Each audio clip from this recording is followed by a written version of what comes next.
High guys, welcome back to my YouTube channel রাখির রান্নাঘর। তো আবার নিয়ে চলে এলাম আপনাদের জন্য নতুন একটা ভিডিও। তো আজ আমি বানাবো খাসির মাংসের পাতলা ঝোল। তো তার আগে চ্যানেলে নতুন হলে চ্যানেলটা অবশ্যই সাবস্ক্রাইব করে নেবেন, আর ভিডিওটা ভালো লেগে থাকলে লাইক কমেন্ট শেয়ার করবেন। তাহলে চলুন রেসিপিটা শুরু করা যাক। তো এই যে হচ্ছে মাটনের সাইজ। তো এটা 500 গ্রাম মতো মাটন আছে। তো সবার প্রথমে আমি মাংসগুলোকে ভালো করে ধুয়ে পরিষ্কার করে নেব। তো মাংসটাও আমি ধুয়ে পরিষ্কার করে নিয়েছি বেশ ভালো করে। যে দেখুন, এবার মাংসে আমি কিছু মশলা মাখিয়ে নেব। তো দিয়ে দিচ্ছি পরিমাণ মতো নুন, হলুদ গুঁড়ো 2 চামচ হলুদ গুঁড়ো, ধনে গুঁড়ো 2 চামচ ধনে গুঁড়ো, জিরে গুঁড়ো দিয়ে দিলাম 2 চামচ মতো, কাশ্মীরি লঙ্কার গুঁড়ো দিয়ে দিলাম 1 চামচ মতো। এটা লাল লাল বানাবো একটু, তাই দিয়ে দিলাম একটু কাশ্মীরি লঙ্কা। আর ঝালের জন্য দিয়ে দিলাম 1 চামচ মতো লাল লঙ্কার গুঁড়ো। দিয়ে দিচ্ছি একটু টক দই,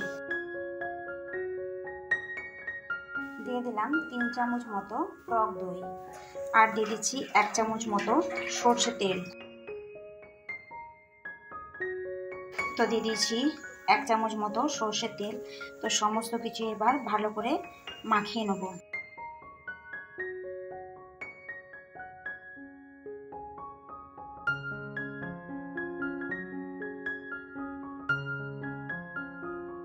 মাংসে কিন্তু মশলাটা বেশ ভালো করে মাখিয়ে নিতে হবে। এটা মাংসটা মাখিয়ে মোটামুটি 1 ঘন্টা মতো রেখে দিলে খুব ভালো হয়। তো দেখুন, সমস্ত মশলা আমি মাংসের গায়ে ভালো করে খানিকক্ষণ ধরে মাখিয়ে নিয়েছি।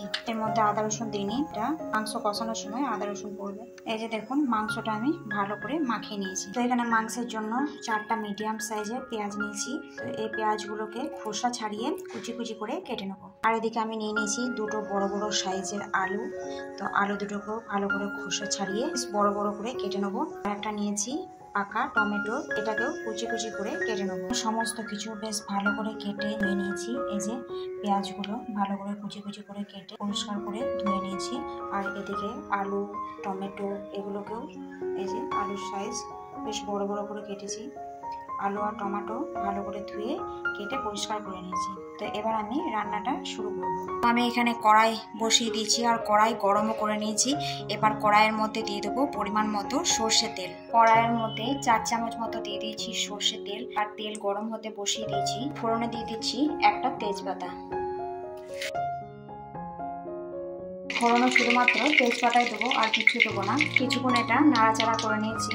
এবার এই যে পেঁয়াজটা কুচিয়ে রেখেছিলাম এটা দিয়ে দিচ্ছি।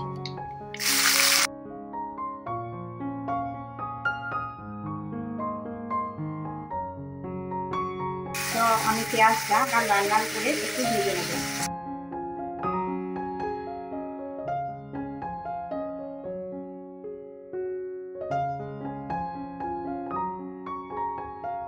পেঁয়াজটা একটু হালকা লাল লাল করে ভেজে নিয়েছি। বেশ অনেকক্ষণ ধরে পেঁয়াজটা ভেজে নিয়েছি। এবার এই যে মাংসটা মশলা মাখিয়ে রেখেছিলাম, মাংসটা এবার দিয়ে দিচ্ছি।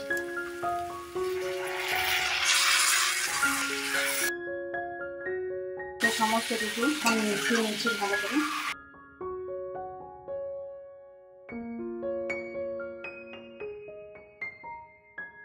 মাংসটা সমস্ত কিছু মাংস পেঁয়াজের সাথে ভালো করে মিশিয়ে নিয়েছি। এবার এটা কিছুক্ষণের জন্য এটা ঢাকা দিয়ে দেবো।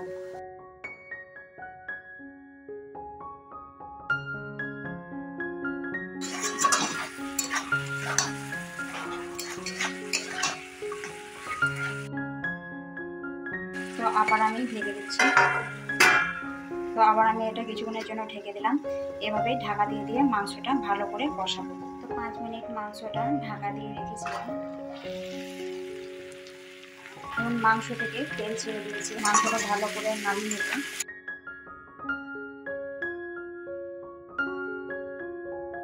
তো মাংসটা বেশ ভালো করে কষিয়ে নিয়েছি।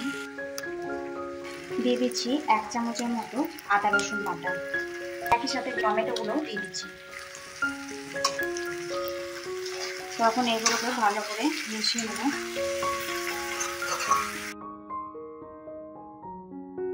মাংসটা মশলাগুলো তলায় লেগে যাচ্ছিল, তাই সামান্য একটু জল দিয়ে ভালো করে আবার মাংসটা কষিয়ে নেব।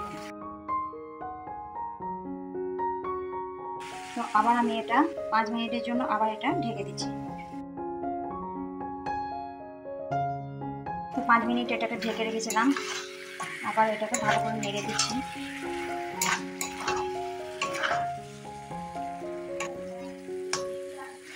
মাংসটা আমার মোটামুটি কষানো হয়ে গেছে, দেখুন। আর এদিকে জল গরম হতে বসিয়ে দিয়েছি।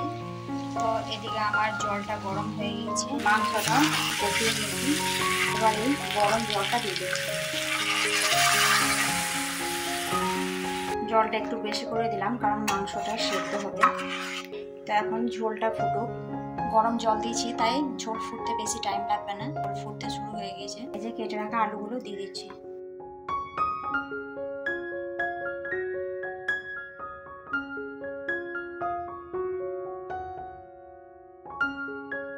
এটা খুব কম সময়ের মধ্যে বানাচ্ছি, তাই এটা আমি প্রেসার কুকারে সেদ্ধ করে নেব।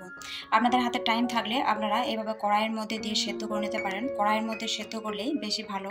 তো অনেকক্ষণ ধরে কষিয়েছি তাই বেশি সিটি লাগবে না, 2-1টা সিটি দিলে মাংসটা সেদ্ধ হয়ে যাবে। তো আমি এটা এবার প্রেসার কুকারে দিয়ে দেবো। এই যে দেখুন, প্রেসার কুকারের মধ্যে মাংস সমস্ত কিছু ঢেলে নিয়েছি।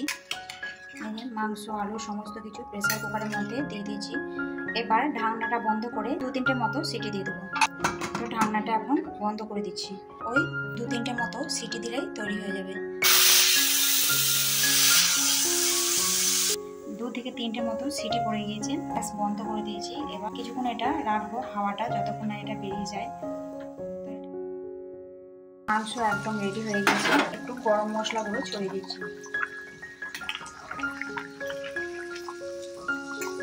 তো গরম মশলাটা দিয়ে কিছুক্ষণ ফুটিয়ে নিলাম। খানিকক্ষণ এটা ঢাকা দিয়ে রাখবো। ক্যামেরায় এতটা কালারটা বোঝা যাচ্ছে না, কালারটা কিন্তু খুব সুন্দর এসেছে। একদম লাল লাল ঝোল, আলু দিয়ে পাতলা ঝোল।